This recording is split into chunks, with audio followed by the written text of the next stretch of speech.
Thank you for all of you that, made it out early in the morning. I know this is already day 4 of CSW. I can't believe it. It feels like 2 weeks already. And so I know every morning it gets harder and harder. And because, yeah, it's very exciting, but this is the first CSW in 3 years. So I think that it's just quite a different experience than being just on Zoom. Anyway, so welcome everyone. And so today's topic, this is, I hope it's of interest, that's why you're here. But I wanted to start with a quote from actually SGI. Let me back up a little bit. Okay. So this event today is being co-organized by the Soka Gakkai International and Footage Foundation and Stop Killer Robots and NGO Committee on the Status of Women. And the topic is women's leadership for human-centered technology. And actually, so the quote I wanted to start with was from like yesterday's, we had an Instagram post and it was Happy International Women's Day. And it says, practicing a diverse and integrated feminism in our work with our colleagues, friends, family, and in our day-to-day activism will make our activism more effective, our futures more equal, and free from fully autonomous weapons. So this is some of like the topics we are going to cover, and I have 3 wonderful speakers with us today. And what we wanted to do is show so this is, artificial intelligence, its harms, digital technology, and also the good, the value that it can create as well. So we wanted to show both. And so part of this is like for awareness raising, because I'm not sure even how many of you, I think if I wasn't doing this work, I wouldn't know, some of this, what you're going to hear today. So, and, given the size here, I think we can address your questions and comments and things later.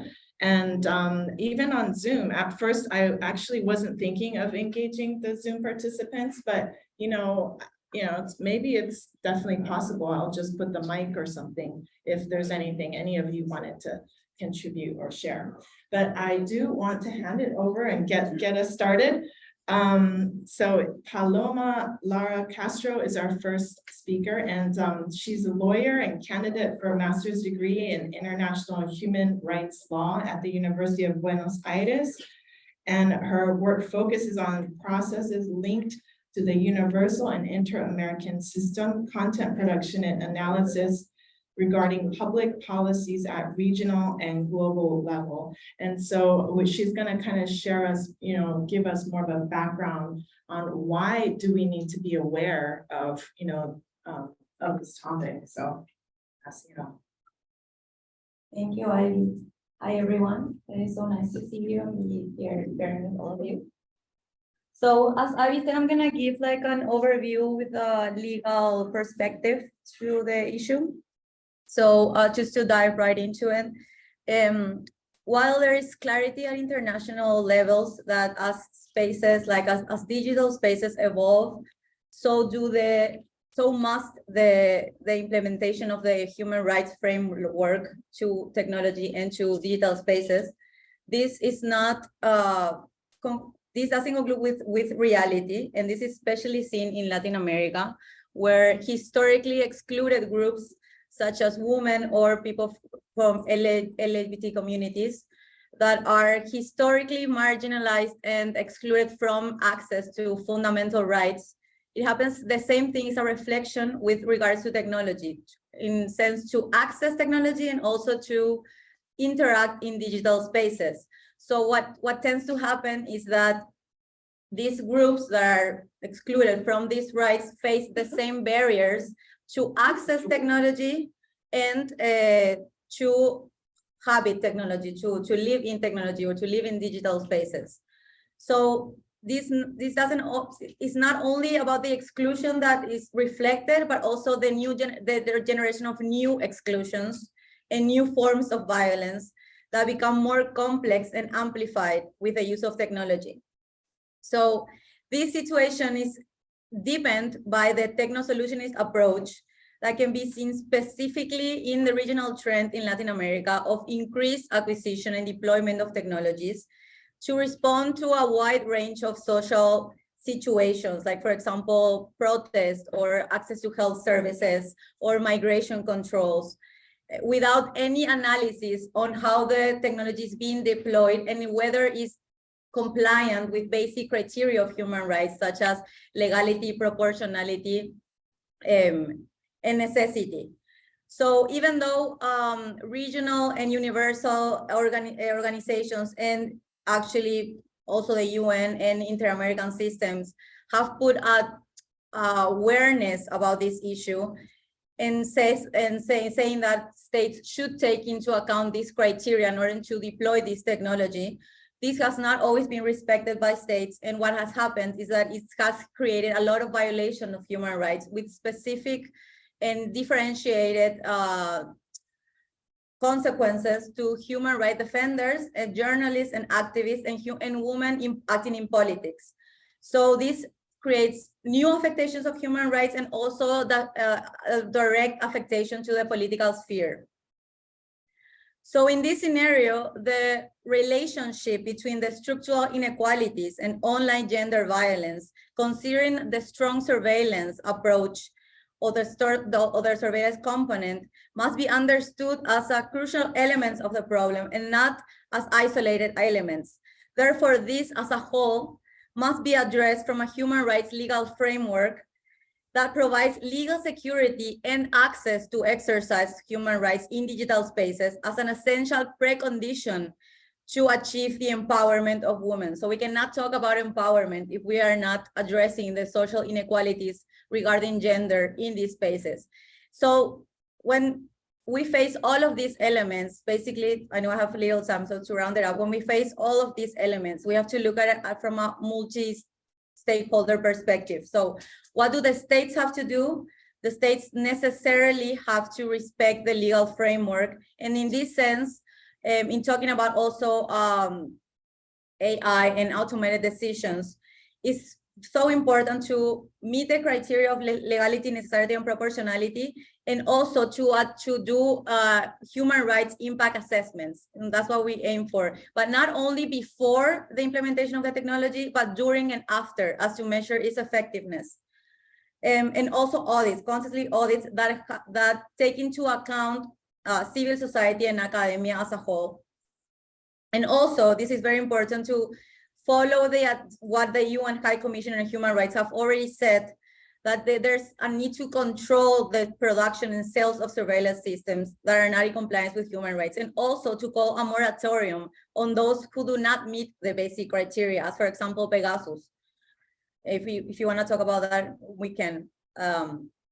So, and when we talk, that's from the state perspective, and also when we create this system, this technology system, including AI, is so important to include women in all their diversity. They need to be meaningfully included in the decision-making processes regarding technology development, deployment, and governance if we are to build gender equality and innovation in technological context. And just to finish, also, we cannot approach or provide an off-it solution. We have to take into account the different contexts and the different experiences lived by women and excluded communities in order to provide contextual approaches and contextual solutions. So I'm going to leave it here, and I'm available to keep continuing this conversation. Thank you. Thank you. Thank you so much. Yeah, we think that.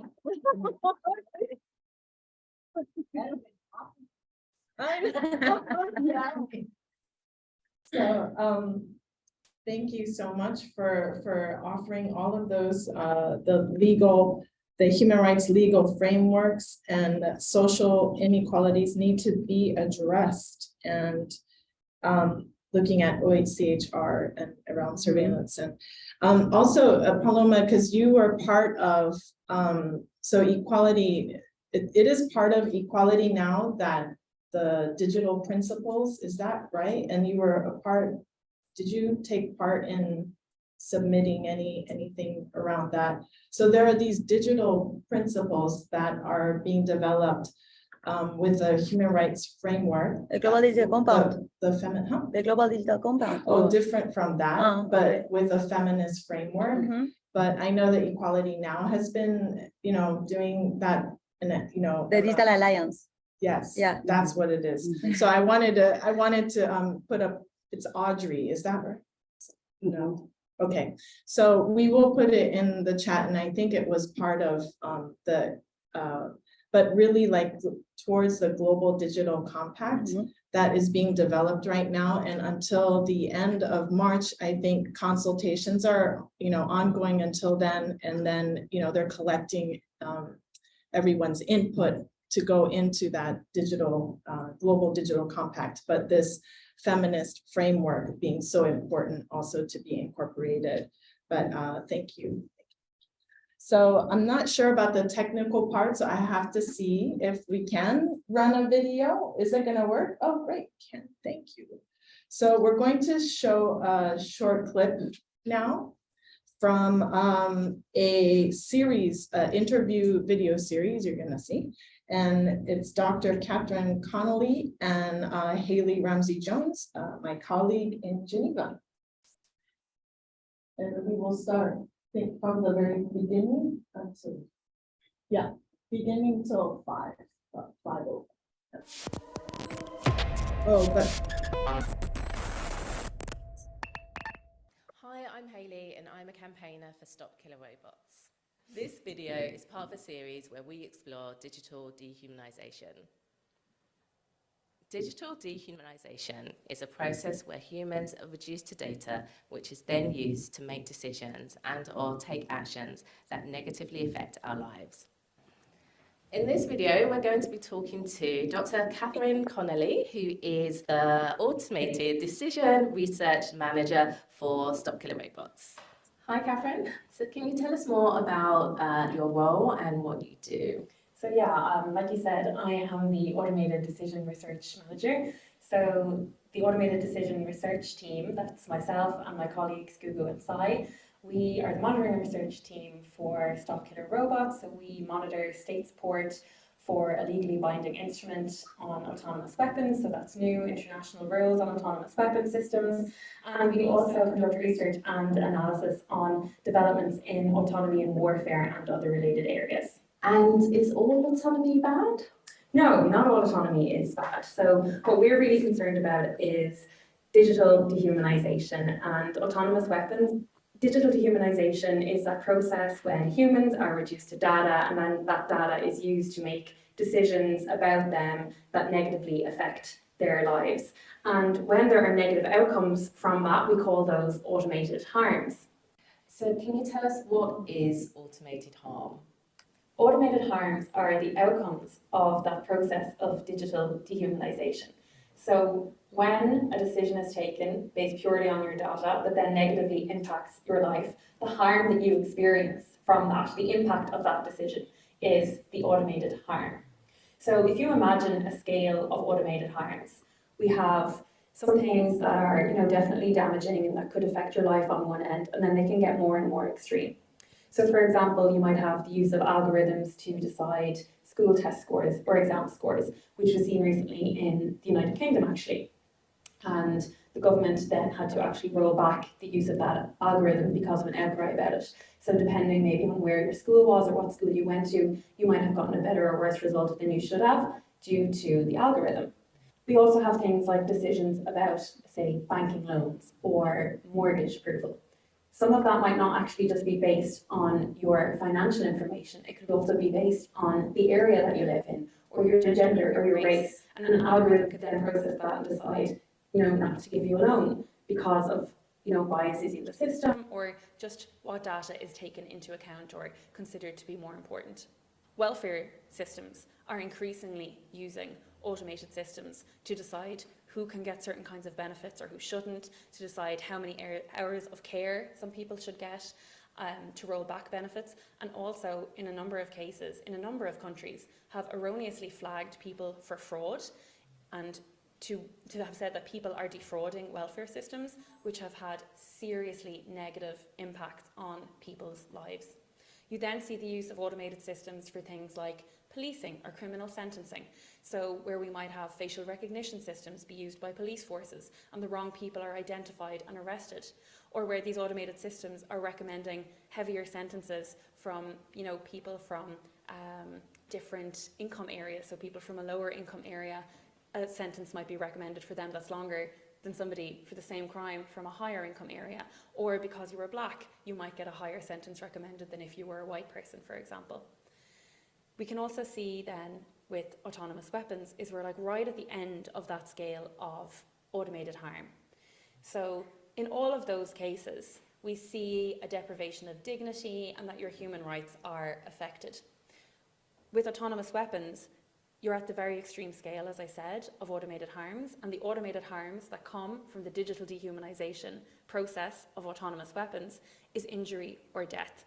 So while at the face of it, it might seem that there's no connection between the use of an algorithm to decide what exam grade you should get and the use of an algorithm to decide whether or not to kill you, these are actually all connected.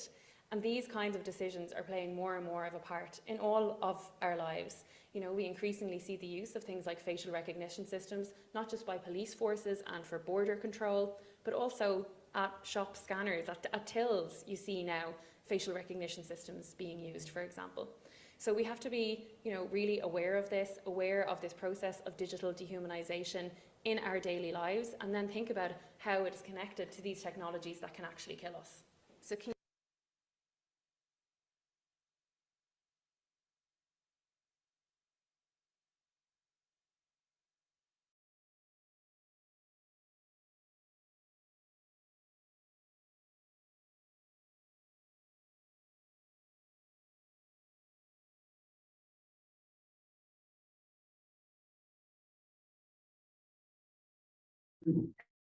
was a large survey that went out in preparation to see what really are those priorities around this, priority theme on technology and gender equality. And what I found is that for most, especially,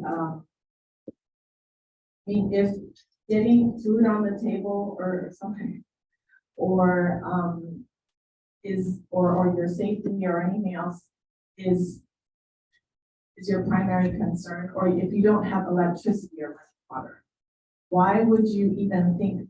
So technology is like far removed anyway.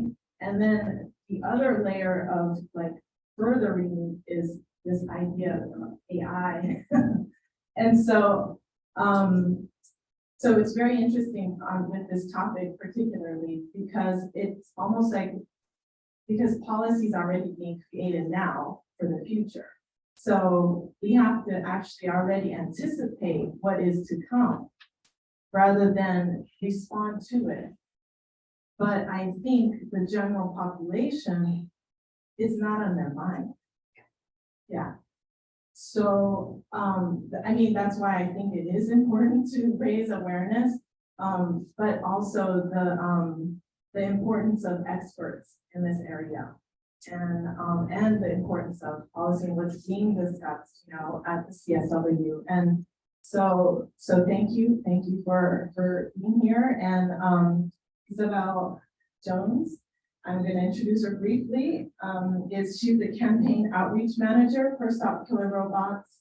And in her role, she manages efforts to expand and strengthen the campaign's network and provides ongoing support through funding, resources, and coordination to build momentum and energize the coalition. So you're going to energize us to do this. And also, the gendered aspect, why, is that an issue or not?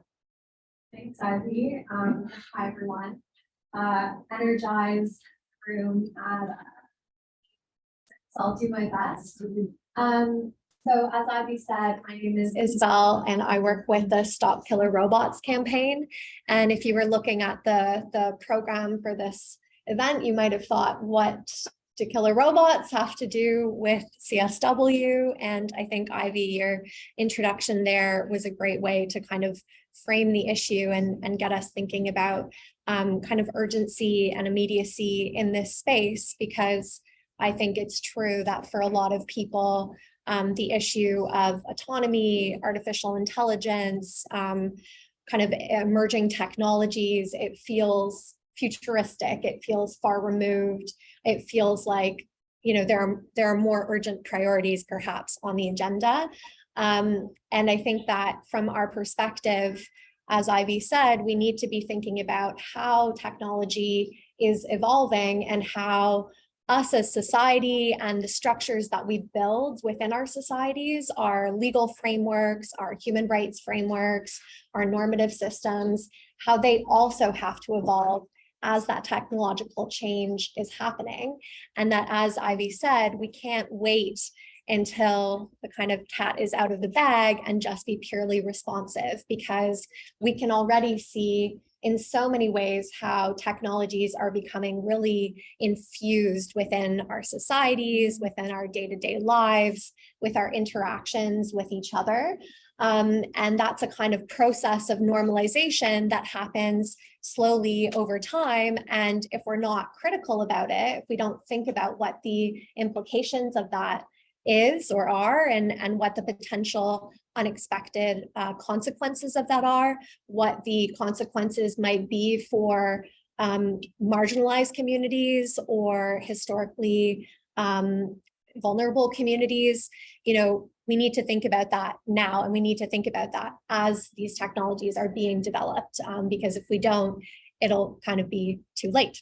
So I'm really lucky because my incredible colleagues, Haley and Catherine, did a lot of the work for me in kind of setting up this idea of digital dehumanization and what that means, and this framing of automated harm.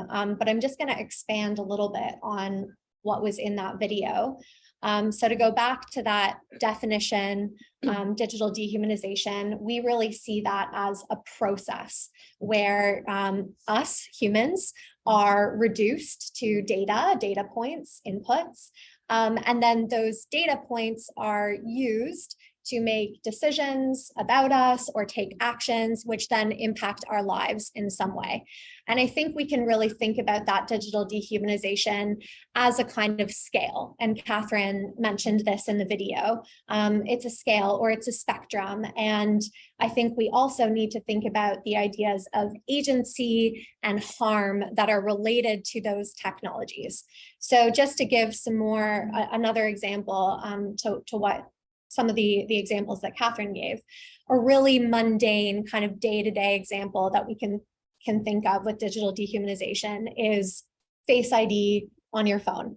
Now, I don't use Face ID on my phone because I have too many colleagues who work in technology and privacy, and I now am very concerned about the data that is collected about me by private companies. But if you do use Face ID on your phone, essentially the camera is picking up your face, but it's not seeing you. It's matching points on your face to the picture that you had pre-input into your phone. It recognizes that it's you, and then it unlocks that phone.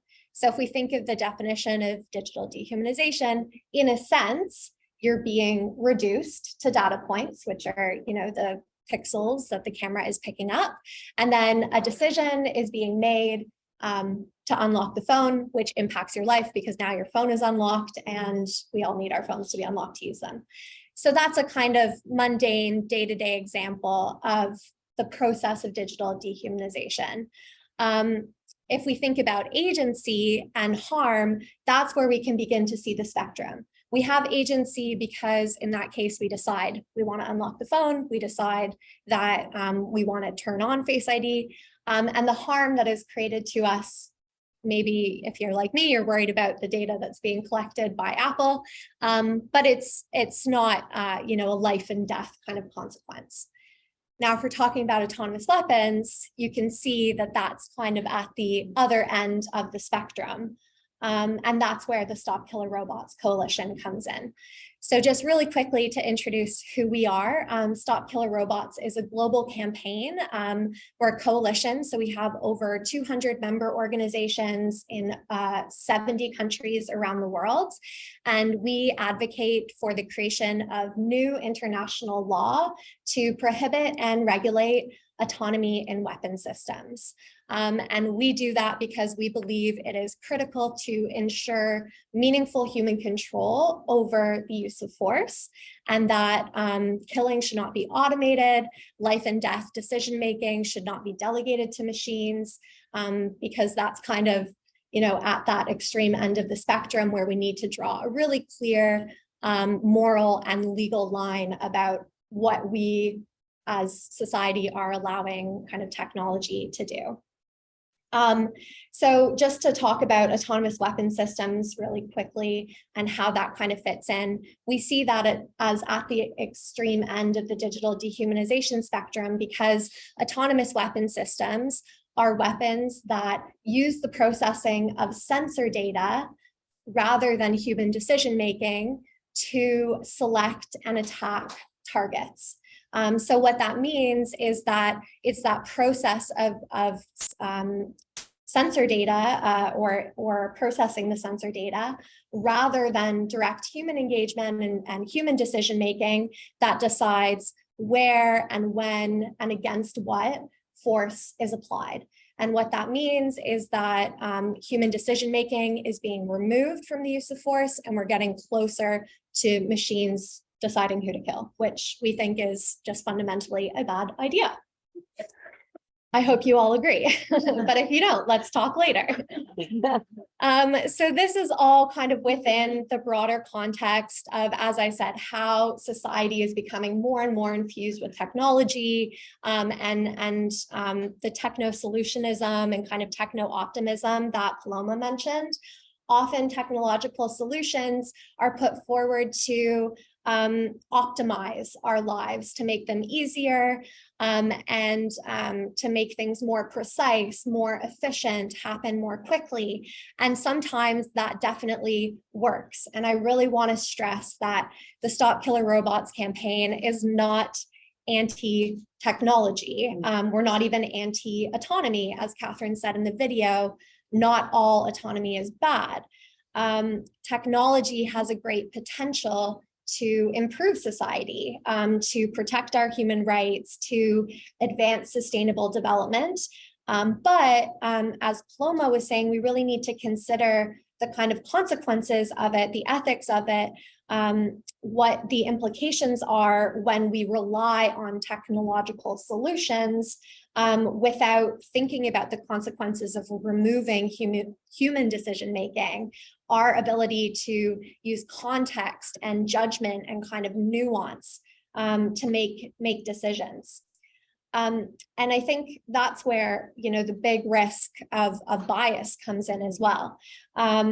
And how technologies have the potential to kind of reinforce systematic prejudice or bias in terms of race, in terms of gender, in terms of ability, and how algorithmic bias in particular kind of permeates these systems.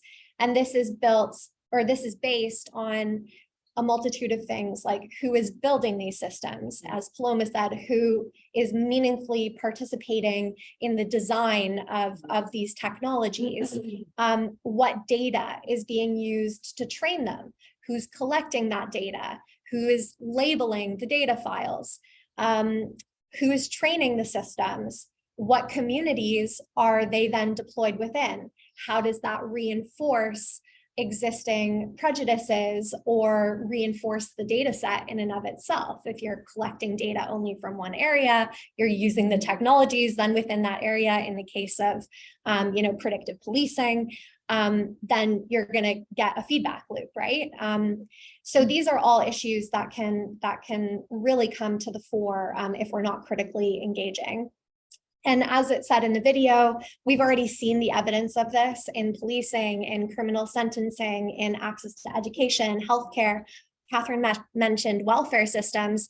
Just this week, Wired has been releasing a in-depth investigative reporting series on a case in the Netherlands of an algorithmic program that was used to make decisions in their welfare system, and that incorrectly was labeling people for welfare fraud based on their gender, based on their income level, based on their marital status. And the failings of that algorithmic system actually led to like the collapse of the government there, but in incredible kind of harms and consequences from its use.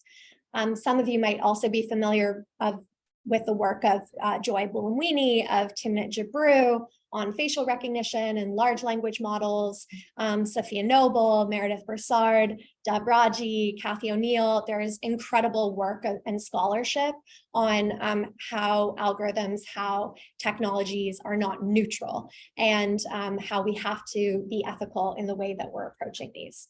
So I'm going to wrap up by just coming back to that idea of human-centered technology and what does all of this have to do with human-centered technology. And I think it really comes back to the relationship that we have with technology.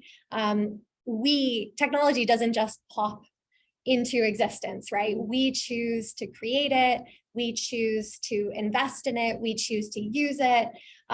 So it's really more about humanity than it is about technology, because technology in itself is not innately good and it's not innately bad. It's also not neutral because of all the issues of bias that we talked about. It's about us. It's a tool that we create and we get to decide what we use it for. So I think the final point I want to make is just coming back to that idea that as technological development happens, which is inevitable and good, we need to be really critical about what technologies we're choosing to invest in and how we draw those lines, how we decide what is and is not acceptable, and making sure that our policy, our norms, our legal frameworks must also evolve as the technology is evolving in order to ensure that technology is used to protect humanity and not do things like automate killing. So I think I'll end there, but look forward to further discussion. Thank you. Thank you so much, Isabel. So I was just curious because Stop Killer Robots, there's quite a few women on the staff, is that right? Yeah. So, and I know that technology and AI in general, I think I don't know the exact stats on that. Is it like under 20% or something of women? Yeah, it's really low. And then if you Yeah. look intersectionally at it in terms of women of color, it becomes even lower. I don't want to throw numbers out there, Yeah, but yeah. I'm thinking like below 5% Oh. in big companies like Google and Amazon and the like. So I think in terms of representation, that comes back to some of those issues around bias that we were talking about.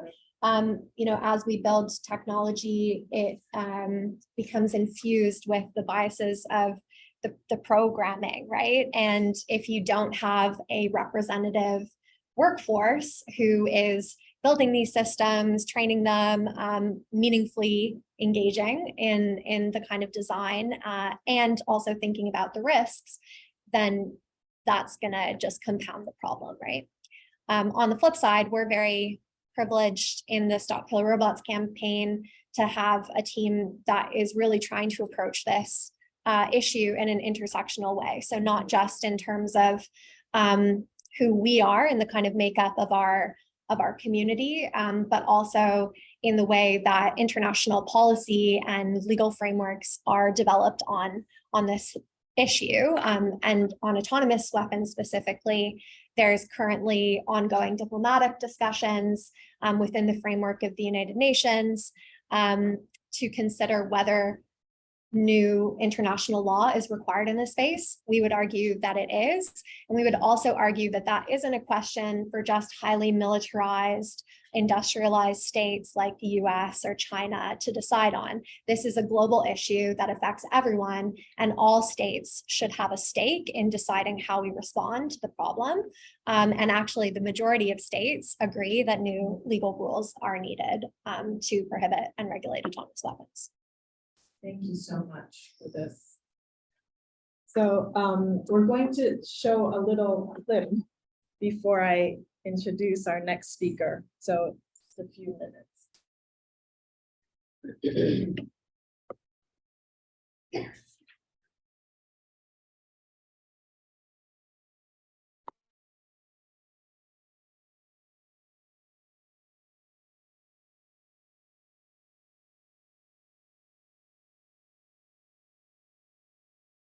Young women that we work with, it took her, maybe 2 weeks to organize to get cash to 19 families within one of these occupied regions. We are hearing, as you know, of sexual violence and rampant gender-based violence across the region. And it is very difficult to get information, to get cash, to get resources into these areas. And Kristen, you're also helping by providing text messages and support for women. Tell us about that initiative. That's exactly right. So we just started an initiative called Fem SMS. And this initiative is one-way push messages. We use SMS because we know that if internet is cut off, SMS messages will still get through. As old school as they may seem, they are the best way to go in low resource settings. And these messages include 3 things. They're trauma informed, which we don't necessarily see in war zones, meaning that they take in the people's immediate trauma. We start with connection first with the women through these text messages. The next thing is that they're compassion focused. So all of our messages, they're within a yoke of compassion. They focus on gender-based violence resources, trafficking resources. They also have mental health resources. And then the third thing is that it's built through garnering the voices of women inside Ukraine. So we're using a human-centered design process. And from what I know so far, this is the first time in a war zone that we are able to actually garner the voices of women who are within that zone. And this is across the region. We're also sending them out to the occupied regions, to all across Ukraine. And we just started the pilot about 2 weeks ago. So it's a pilot, Kristen, but presumably you need to look long term, because although there are immediate challenges for these women, some of the long-term effects of what they're going through, could go on for years now. Absolutely. And we also know part of our work is focusing on the well-being. We have well-being embedded within these compassionate messages. Right now, we're creating a bank of messages that we can begin to send out across the country, but we want to have the voices of women at the center of these messages. This is essential in also in a person's well-being, to know that they're taking part in the building of their own country, 1, rebuilding of their own country, and 2, that they are very much giving right now, that they're able to volunteer to be part of this initiative. And it's essential that this goes on. Right now we have 2 iterations planned, but we plan to carry this on. Kristen, good luck with your work. Very good to talk to you. Thank you for joining us. Thank you so much.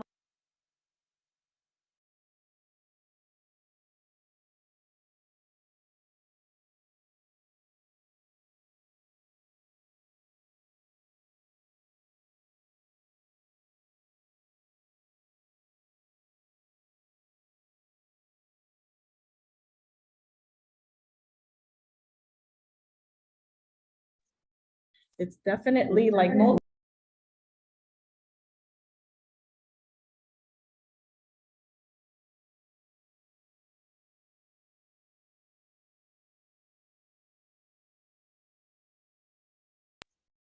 okay.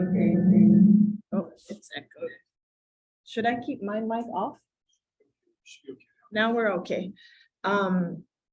So I was talking about, yes, the interview, because they actually were saying they are using those autonomous weapon systems in the Ukraine. And I was like, oh my gosh. Anyway, not that Kristen's going to talk about that specifically, but I just thought that there was this Ukraine connection, you know, from the interview, which we didn't see. It's 15 minutes long, each of those digital dehumanization interviews. And I think there's now 3 of them, and they're going to be 5 or 6. Six total. Right now, there are 3 out. You can find them online. And like I said, 15 minutes each, and there are various different speakers highlighted. And we just highlighted one of them, of course, but what I'd like to say about Kristen. So I'm going to give a very brief introduction, just a few lines here. So she holds a doctorate in social and educational research from the University of Cambridge, and is co-founder and executive director of Footage Foundation, which is an international feminist NGO. And for over 15 years, Dr. Eglinton has devoted her life in elevating the voices of vulnerable communities around the globe, including young women survivors of violence. And what really caught my attention about the Fem SMS is this compassionate messaging. And I was like, wow, technology can be compassionate too, because humans can be compassionate, right? So let's hope we try. So anyway, I'm gonna turn it over to you. Thank you. Thank you. Let me see here. Do I need to? Oh, it's on? Can you all hear me? Yes. You can hear okay? Is it I don't think it's on. I think at the bottom? Oh. Otherwise, I do. Okay, oh, yeah, let's do that. Let's do it. Oh, there, I think it's on. Oh, it's on. Okay, so I'll try not to look at myself too closely there. Because that'll distract me. So my talk is slightly more formal. In other words, I'll be like reading from what I wrote. The concepts are a little bit complicated, and I want to make sure that everyone understands what I am talking about. So forgive me if you see the top of my head. I think this really sets the stage, all this talk today and watching what we just watched. And first, I just wanted to say that I'm really, truly honored to be here and to thank SGI Office of UN Affairs. They're always doing such beautiful and incredible work, and to Ivy for elevating our voices and organizing this event, and to all of you for your esteemed work and unyielding compassion. And we're going to talk a lot today about compassion. So in the few minutes I have, I want to update you on Footage and Partners Fem SMS program. I think it's important to begin with the framework of Footage, the organization, as a feminist organization, of which I'm the co-founder and executive director. I then used Fem SMS as a case study illustrating the use of technology in the empowerment of women and girls, highlighting human-centered design as a tool for feminist and participatory approaches which center the voices of those we serve. So I established Footage at University of Cambridge 15 years ago with 4 other women social scientists while we were studying for our PhDs. At Footage, we design and implement evidence-based programs focused on well-being and compassion in the areas of inequality, gender-based violence, and forced displacement. We've worked with some of the world's most forgotten young women who have been displaced and survived conflict in Syria, torture by ISIS, fleeing Afghanistan, horrors in camps in Libya, trafficking in Kazakhstan, LGBTQI+ communities in Russia, war in Ukraine, and intimate partner violence in US, Ukraine, Russia, and Chile. I co-founded Footage while I was working as a social scientist for close to 20 years, I co-founded Footage as a student, when I heard firsthand and I felt firsthand how the social science methods I was using, such as anthropological film and oral histories, went far beyond generating data. Indeed, as people spoke with me, as they, for example, created images and shared images, I saw how feminist principles of voice, radical inclusion, compassion, and collaboration inspired real social change. So we are, without question, a feminist organization. So what does this mean? It actually means that our methods break down hierarchies between researchers and those we serve. It means we embody the phrase, nothing about us without us. Okay. Thanks, Ivy. Yellow, okay. We embody the phrase, nothing about us without us. That our focus is on generating data rich in lived experience that we can use to catalyze change from the ground up. Our focus is also on the most forgotten, on justice and equity. And it means there's no research for research's sake, that any research we co-create must bring about change and healing. I want to share how this feminist approach constitutes our programs, all of which use bespoke digital technologies with and for young women and their communities. And I'm going to use the case study of Fem SMS. So we launched Fem SMS in Ukraine with partners, including our steadfast collaborator, Project Escher, who we have here today. Karen Gershen's right there, so you can speak with her later. In April 2022, shortly after the full-scale invasion by Russia. As you heard, Fem SMS is a trauma-informed, compassionate text messaging service that shares information and resources with women, equipping them with trusted information and offering hope and social connection. We built Fem SMS to address information poverty in crisis settings by sharing resources around gender-based violence, menstrual health, food and water safety, and trafficking. Fem SMS includes three central principles that I want to talk about today. The first is it's trauma informed, taking into account people's needs and immediate trauma. Messages allow recipients to receive information in a constructive and understanding way, not usually seen in a war zone. Second, all of our messages are sent within a framework of connection and compassion.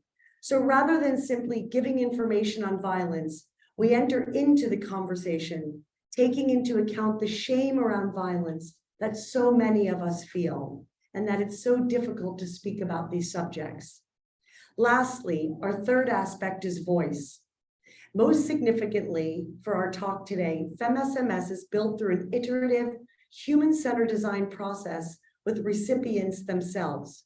So for example, we would send several compassionate messages, follow up surveys and interviews, asking about messages, the content, the timing, the pace, and anything else recipients needed.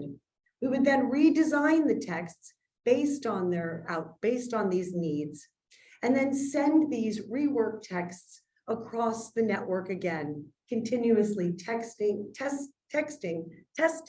modifying, and then modifying again based on the interviews and the surveys. So since this interview, this was back, I believe in May, we have completed 4 research interventions, sending over 7,000 messages in Ukrainian to over 900 women, with close to 40% of those surveyed forwarding messages to family and friends, including those displaced outside of Ukraine. I would suggest this technology, including the platform, messaging, and design, can be thought of as a space for the cultivation of connection and compassion. Indeed, our data suggest that our methods of building through an iterative, trauma-informed, human-centered design process is not only effective. For example, 95% of recipients found the messages useful, very useful, and most of all, extremely useful, and 86% want to register for future notifications, but that it fosters connection and compassion.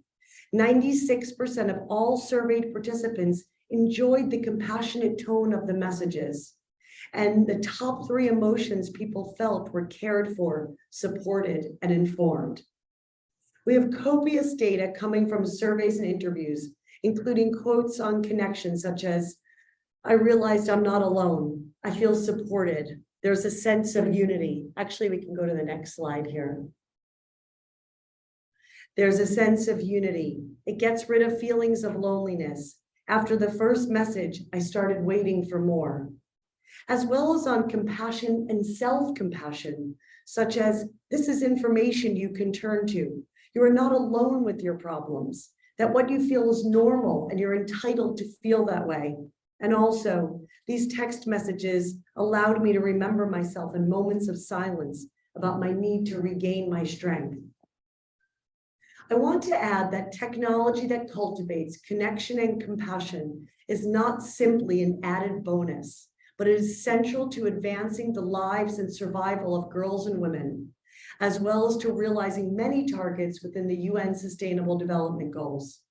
While we'll be sharing this research at one of our events next week, thinking about, let's say, SDG 3, good health and well-being, we know that social connectedness underpins mental and physical well-being. What is more, connection and compassion are positively correlated. We know that connection, social connection in particular, leads to more compassionate actions and vice versa. And this is where leadership comes in. And I can only propose this very briefly right now, but perhaps it is something that we can begin to talk about. I want to argue that human-centered design process is not only compassionate, but that it provides opportunities to engage in compassionate action, a form of what we might call compassionate leadership. Specifically, I want to close by suggesting the possibility that having women participate in research, especially in conflict and crisis zones, generates important data and is in itself an intervention. Women not only receive life-saving messages, but as I noted in the video, women know they volunteer to take part in helping others in the rebuilding of their country. As a woman receiving messages told us, I'm the kind of person who feels such a desire to help women. I like the idea. I like the concept itself. As recipients take part in inclusive design, they are agents of change. As one young woman in Ukraine wrote to us about another human-centered design project we're working on, it gives my life sense. It's an opportunity to survive internally. When I help another woman, I help myself. Fem SMS is expanding, the need is inexhaustible, and the demand is high. We resolve to provide this service everywhere it is needed. In fact, in this challenging landscape as a feminist organization, our resolve to leave no one behind and to use human-centered design, centering the voices of those we serve, grows stronger and stronger. I'm indebted to you all for listening. Thank you so much. Thank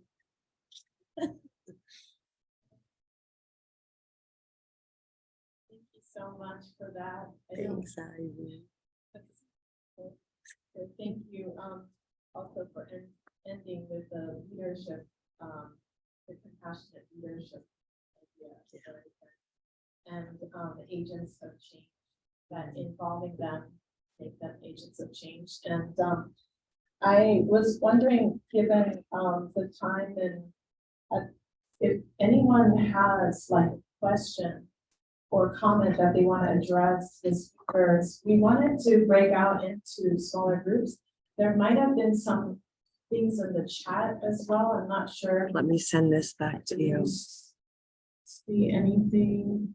There was a question or something.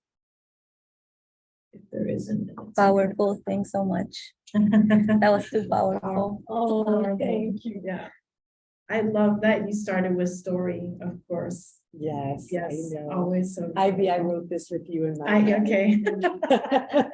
The SGI did a young women's leadership story project, and Kristen put together the report on that, and yeah, and so thank you. Thank you. So are there any questions or comments from the audience? Yes, Monica. I think that works. I just want to thank everyone for being here. I am moved beyond belief because this is a core meeting to this entire CSW. And so I hope that the recording of this is going to be widely shared. I'm thinking of any number of people who want to hear your information. And the fact that I personally have learned more this morning a lot of CSWs. So I just want to thank you because it is so essential that we learn about this now. My question is this human rights virtually and the difference and how, where do we need to go? Because we have to think forward. And this is a whole new issue for me, but this is the 100th anniversary of the Universal Declaration for Human Rights. So we should be loud about this, and we should absolutely look at how the human rights of women, whether it's sexual trafficking or weapons or any of the compassion, we have to do it now. So I just wonder where we go.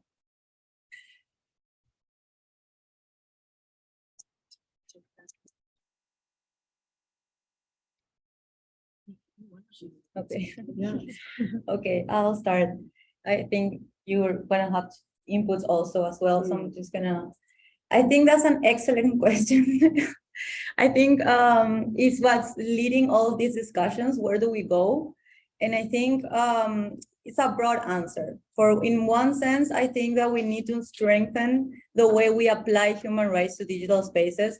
What tends to happen mostly is like we think or it's like digital rights are 2 points: freedom of expression, privacy. And they are digital rights, but it's not only digital rights. For example, integrity and right to life is also a digital right, as for example, she was saying. And actually, there's a need to link all of these discussions to be able to understand that human rights are implemented in all digital spaces and should be considered appliance in all digital spaces. It's not 2 digital rights or 3 digital rights. Everything is digital rights because we are intertwined with technology today. We cannot live without technology today. And it's not about stating that technology per se is bad or technology per se can generate human rights violations, but it's who creates the technology, for whom and what for. What is technology used for? So for example, in terms of surveillance, that's especially true because it's not that technology creates surveillance, but it's used to a pre-logic that uses technology for that purposes. So I think the first step is to understand what rights are intertwined in this technology and how we relate technology, gender, and human rights as a center of a human-centric approach. And also, as we are talking about humanization of technology, we have also to talk about gender humanization of technology, understanding that who creates technology is the same small group that actually holds power offline and that holds hegemony of offline. So that's, as she was saying, technology is not neutral. Digital spaces are not neutral. So that's the first thing to understand and to be able to apply human rights framework and to create legal frameworks that provide security and access to technology and also in how we use technology. And furthermore, for those purposes, we need to include women in decision-making processes. And also to understand that, with this, I'm gonna finish, that we need to talk among all of the sectors in a multi-stakeholder position as to be able to not only approach technology and human rights violation by technology when it's happened already, but also to prevent them, because otherwise we're always looking at how can we repair this, and sometimes it's not even repairable because sometimes the violation is already stated and we cannot go back. So we have to think beforehand in prevention processes. That's why human rights impact assessments are central in all of these deployment, acquisition, and implementation of technology. I agree with everything Paloma said. So just to build upon that, I think with our specific issue of autonomy in weapon systems, I think it's easy, as I said at the beginning of my remarks, to think of that as something that's really far removed from our kind of day-to-day remix reality. But these things are interconnected, right? Technologies in surveillance, in policing, in even private in the civil space, the data that is fed into companies that are building these types of dual use technologies, which then can be applied in other contexts that can be weaponized in a military context, but can also be used in domestic situations of policing and border control. The technologies just build upon each other and are layered, right? So we can think about the human rights harms that come from those initial technologies, but also then what it leads to further down the line.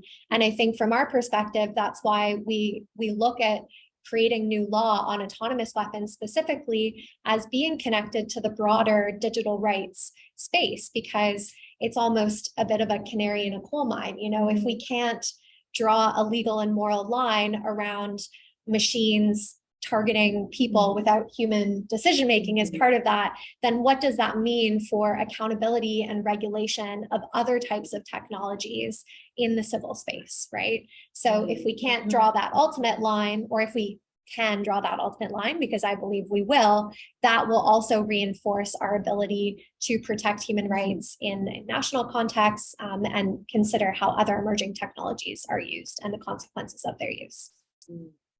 I think you both said most of it. I was just really thinking, the only thing that keeps coming through my mind is that we look at this in so many different sectors: education, labor, health, all of these kinds of things. How have we focused? How have we looked at gender in these spaces? We don't need to reinvent wheels. How have we looked at these things? Yes, technology adds something very different, and we can bring on the experts for that in those kinds of areas. But look, we're already falling short in all these other areas.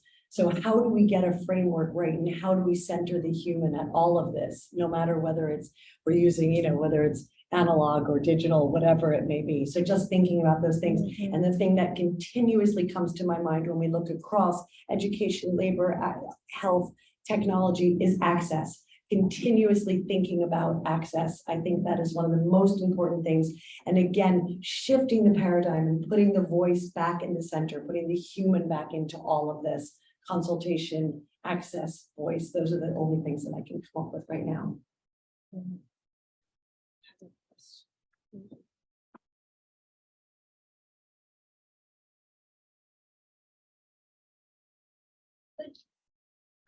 Thank you all for speaking. It was really powerful and lovely to hear such different perspectives. My question is, a lot of the problems that have been coming up in discussions and events that I've been about too is about sex disaggregated data, intersectionally disaggregated data. And in the context of preempting legal frameworks for future technologies and setting precedent, I guess, in a line where we draw about what role machines and technology are going to have in our lives. How can we do that preemptively when we don't have the data needed for those frameworks to be thorough as such?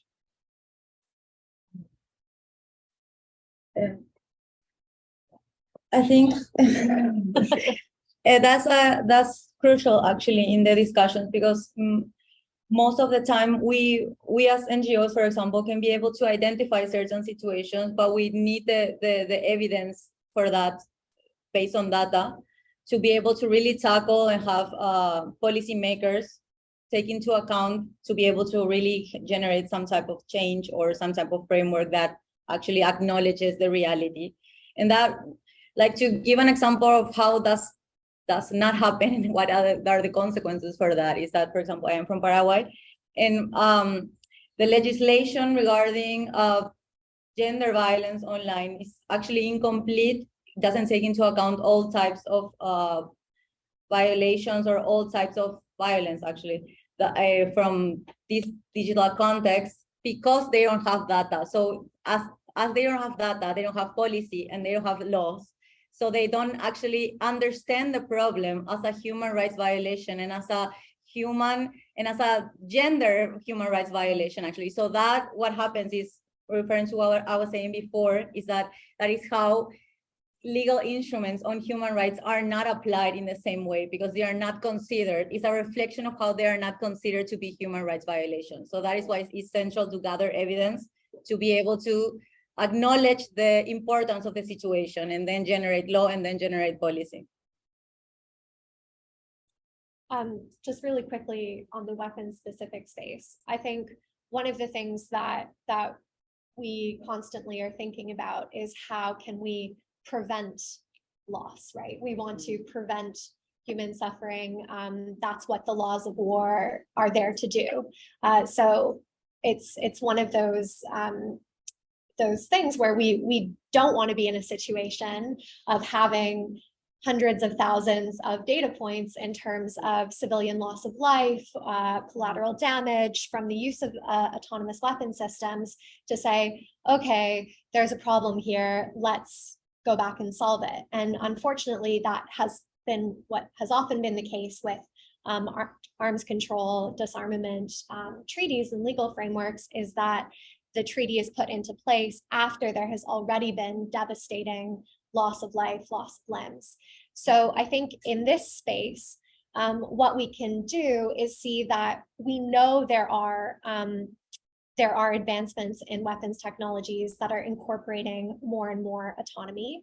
We can look at how some of those dual use technologies are currently being deployed in other spaces and what harms are arising and what evidence already exists to show that these technologies are by no means perfect and precise. And then put in place a legal framework to draw the lines around what we believe is not acceptable. And that, I think, is a form of future proofing as well, which you can't be so specific about the technology in and of itself, because that technology will naturally evolve and change over time. But what we want to do is use the law to embody principles and values about how we use technology and how it's deployed in different spaces. So I think in the case of autonomous weapons, what we're actually thinking about is less a specific category of weapon and more a use of a function, a functionality. Autonomy is a functionality, right? And we have what we need there to be able to begin building that legal framework. Ethical.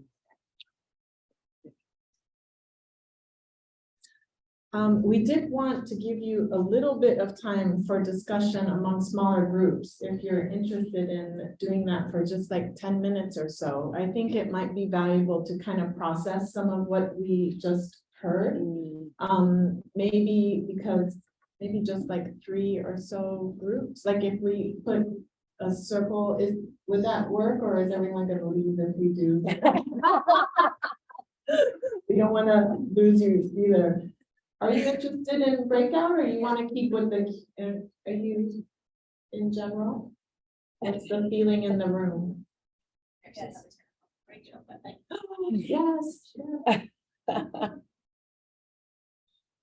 Good to keep in this like this. Yeah, sure. I think people want to do breakout. Yeah, we could do breakout.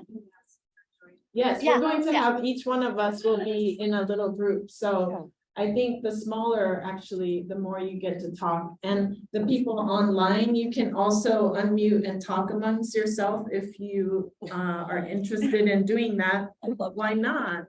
Right? An idea. Is that good? And we can just speak, we're closing. But I just wanted to again thank all the speakers, because like we're so indebted to you and all the work that you're doing. Thank you so much. You're doing such like difficult work, and again, a lot of things that we are not even aware of, and you're already thinking about our futures and dealing with the challenges that we're also facing in real time. So thank you again, and thank you Zoom participants. Have a good day. Bye-bye.